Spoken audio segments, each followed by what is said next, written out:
నందు విధులు నిర్వహిస్తున్న అందరు పంచాయతీ కార్యదర్శులు నూతన కార్యవర్గాన్ని ఏర్పాటు చేసుకోవడం జరిగింది.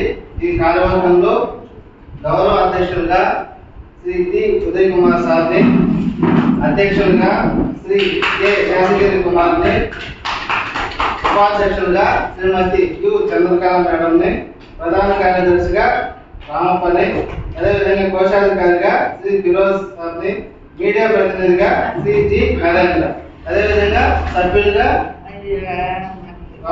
సి రమణ, సబీనా, నరసింహులు, ప్రశాంతి, శివకుమార్, పురుషోత్తమాచారి, గురుమోహన్ వీళ్ళంతా సభ్యులుగా ఉంటారు. మిగతా మన కార్యవర్గాన్ని ఈ రోజు మనం ఏర్పాటు చేసుకోవడం జరిగింది. సార్ అధ్యక్షులు సార్ ఒకసారి బయట మనం అధ్యక్షులుగా ఎన్నుకోవడం జరిగింది. Congratulations sir.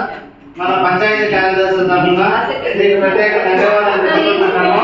అదేవిధంగా పంచాయతీ కార్యదర్శులు ఎదుర్కొన్నటువంటి సమస్యలు అన్ని కూడా మీరు ప్రభుత్వం దృష్టికి తీసుకెళ్లి పరిష్కరిస్తారని మా పంచాయతీ కార్యదర్శులంతా మేము ఆశిస్తున్నాము. అదేవిధంగా ఈ సంఘానికి గౌరవ అధ్యక్షులుగా ఉన్నటువంటి ఉదయ్ కుమార్ సార్ కూడా ప్రత్యేక ధన్యవాదాలు తెలుపుతున్నాను. సార్ కూడా మనకు చాలా మోస్ట్ సీనియర్ కాబట్టి సంఘం గురించి కానీ మన సర్వీస్ రూల్స్ కానీ వీటన్నింటిలో సార్ ముందుండి మనకు సలహాలు ఇస్తారని భావిస్తూ, అదేవిధంగా ఉపాధ్యక్షులుగా మహిళ అయినటువంటి శ్రీ చంద్రకళ మేడం కూడా ఎన్నుకోవడం జరిగింది. ఏకగ్రీవంగా మేడం కూడా యాక్టివ్గా ఉంటారు కాబట్టి అన్ని విషయాల్లో ఉద్యోగపరంగా కానీ అన్ని విషయాల్లో మేడం ముందుండి నడిపించాలా. అదేవిధంగా మన కోశాధికారి అయినటువంటి ఫిరోజ్ సార్ లెక్కల మాస్టర్ అన్నమాట.